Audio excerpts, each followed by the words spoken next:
नमस्कार प्यारे विद्यार्थियों, ब्राइट फ्यूचर क्लासेस में आप सभी का पुनः स्वागत, हार्दिक अभिनंदन। विज्ञान विषय के वीडियो की श्रृंखला में मैं आज आपके लिए लेकर आया हूं मेंडल के आनुवंशिकता नियमों के अंतर्गत सबसे इम्पोर्टेंट नियम स्वतंत्र अपव्यूहन का नियम। इससे पहले वाले वीडियो में हमने पढ़ा कि आनुवंशिकता क्या होती है, आनुवंशिकता किसे कहते हैं, आनुवंशिकी क्या होती है, मेंडल ने कौन कौन से नियम दिए, प्रभाविता का नियम और पृथक्करण का नियम हम इससे पहले वाले वीडियो में पढ़ चुके हैं। अब यहाँ पर हम पढ़ेंगे स्वतंत्र अपव्यूहन का नियम। स्वतंत्र अपव्यूहन का नियम में एक्चुअली होता क्या है कि जहाँ प्रभाविता के नियम में मेंडल ने एक लक्षण को ध्यान में रखा, किसको, ऊंचाई को, और ऊंचाई के दो समयुग्मजी जनक लिए, एक लंबापन और एक बोनापन, ये हमने देखा था। लेकिन यहाँ स्वतंत्र अपव्यूहन वाले नियम में मेंडल ने दो अलग अलग लक्षणों के समयुग्मजी जनकों के ऊपर परीक्षण किया।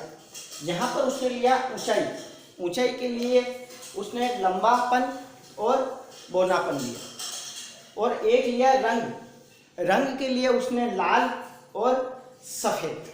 तो यहाँ पर उसने दो लक्षणों को ध्यान में रखकर उनके ऊपर प्रयोग किए। तो इसको ऊपर हम इस वीडियो के अंदर चर्चा करेंगे। तो मेंडल ने शुद्ध लंबे लाल पौधे और शुद्ध बोने सफ़ेद पौधों के बीच में संकरण कराया। टी ये दोनों है शुद्ध लंबे पौधे, आर ये है शुद्ध लाल पौधे।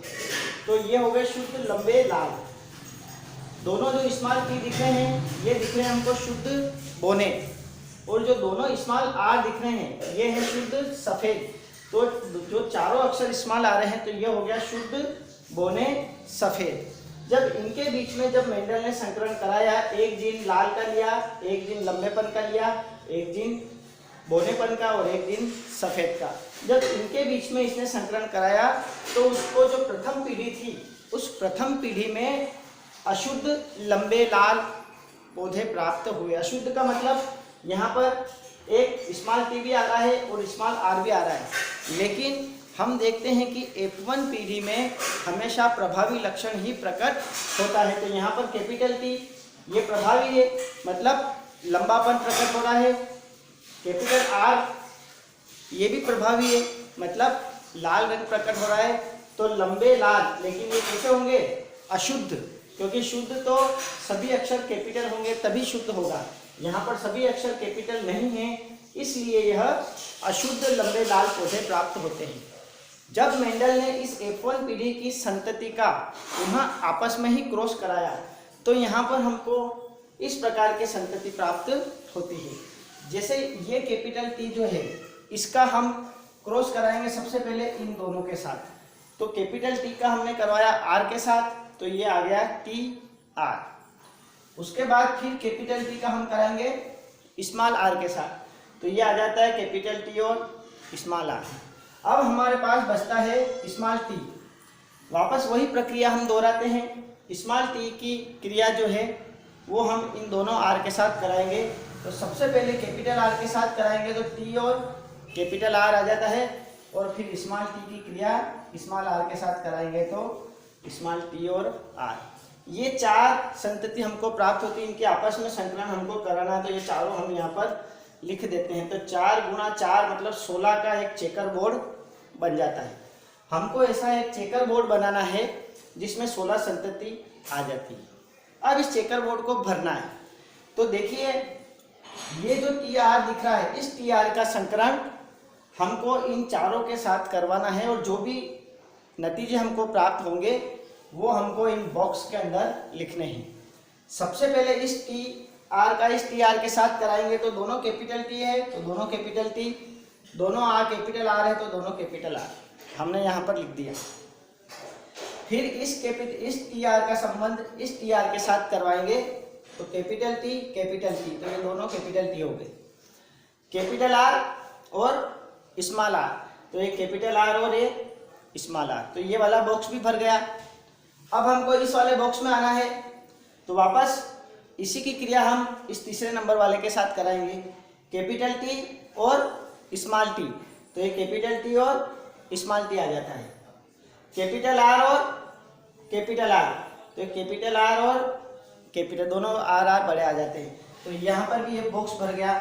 इसी प्रकार इस बॉक्स को अगर हमको भरना है तो ये बड़ा टी है, ये बड़ा टी और छोटा टी दोनों आ गए, फिर बड़ा आर आ गया और छोटा आर है तो इसी प्रकार हमको 16 संतति वाले चेकर बोर्ड हमको भरना। ये वाली लाइन हम देखेंगे तो इस वाली लाइन का वापस इन चारों के साथ जो भी संकरण होगा वो इन बॉक्स में भरेंगे। फिर हम ये वाली लाइन लेंगे, इसका संकलन वापस इन चारों के साथ कराएंगे तो जो भी नतीजे आएंगे वो हम इनको यहाँ पर भरेंगे।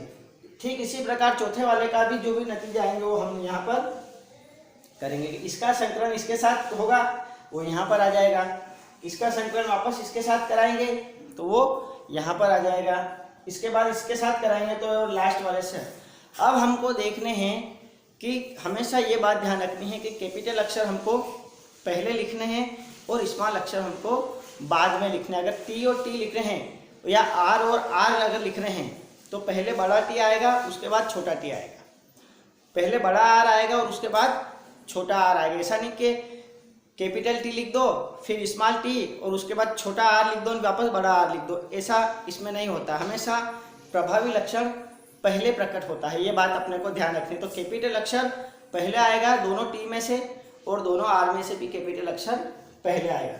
अब इनको देखो कि ये पौधे कौन से हैं।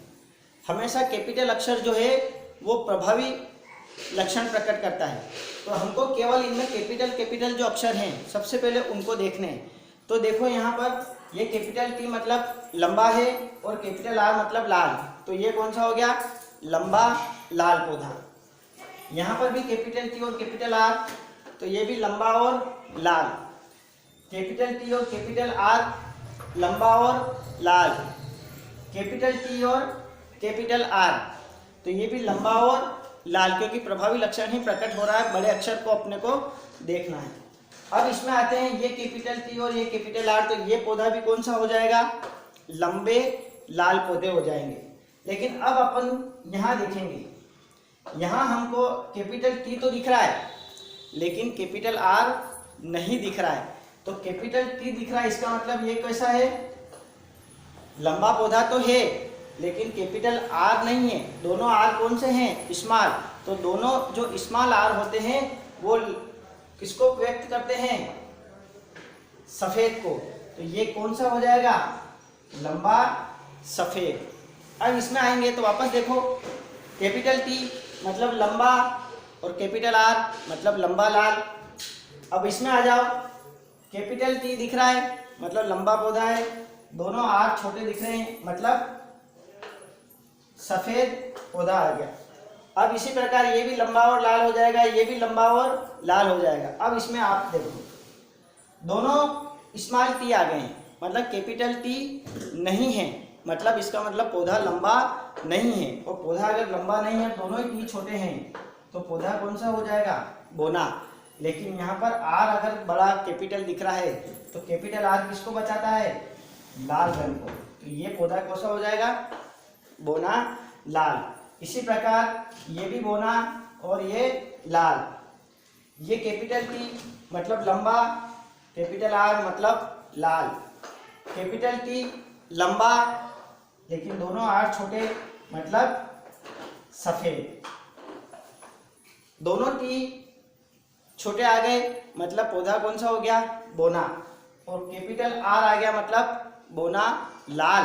और यहाँ पर दोनों टी छोटे हैं और दोनों ही आर भी छोटे हैं, तो यहाँ पर ये वाली पोजीशन आ गई है, तो इसको कहते हैं हम बोने सफ़ेद। ये क्या हो जाएगा, बोना और सब। इस प्रकार 16 संतति हमको प्राप्त हो गई है, जिसमें से जो अनुपात अगर हम निकालेंगे तो 9:3:3:1, यह इसका अनुपात निकलता है द्विसंकरण का।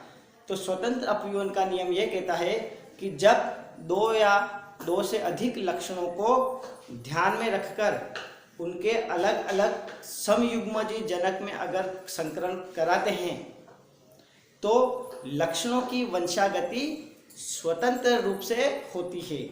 इसे स्वतंत्र अपव्यवन का नियम कहते हैं कि जब दो या दो से अधिक लक्षणों को ध्यान में रखकर उनके अलग अलग समयुग्मजी जनक के बीच संकरण कराएंगे तो लक्षणों की वंशागति स्वतंत्र होती है। इसे स्वतंत्र अपव्यवन का नियम कहते हैं। तो प्यारे बच्चों, आज के वीडियो में बस इतना ही। अब बहुत जल्द एक नया वीडियो लेकर आपके सामने उपस्थित होंगे। अगर आपको ये वीडियो अच्छा लगा हो तो अपने मित्रों को इसको शेयर कीजिए और ब्राइट फ्यूचर क्लासेस ऐप को प्ले स्टोर से डाउनलोड कीजिए। Thank you very much.